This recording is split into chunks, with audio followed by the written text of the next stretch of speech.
Hello guys, আসসালামু আলাইকুম। আমি রানী আবার আপনাদের মাঝে আসছি। আমি আজকে সহজভাবে পাঁচের ঘরের নামতা করা শেখাবো।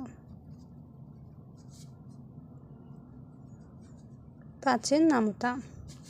তো প্রথমে আমি লিখে ফেলি 5 গুণন 1 ইকুয়াল 5 গুণন 2 ইকুয়াল 5 গুণন 3 ইকুয়াল 5 গুণন 4 ইকুয়াল 5 গুণন 5 ইকুয়াল 5 গুণন 6 ইকুয়াল 5 গুণন 7 ইকুয়াল 5 গুণন 8 ইকুয়াল 5 গুণন 9 ইকুয়াল 5 গুণন 10 ইকুয়াল। প্রথমে আমরা কি করব, শূন্য দেব এই পাশে আর নিচে দেব।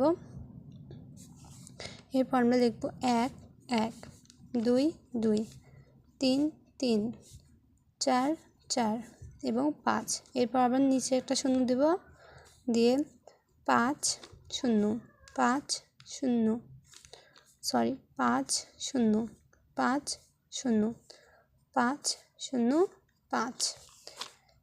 এই হলো পাঁচের ঘরের নামতা। Thank you.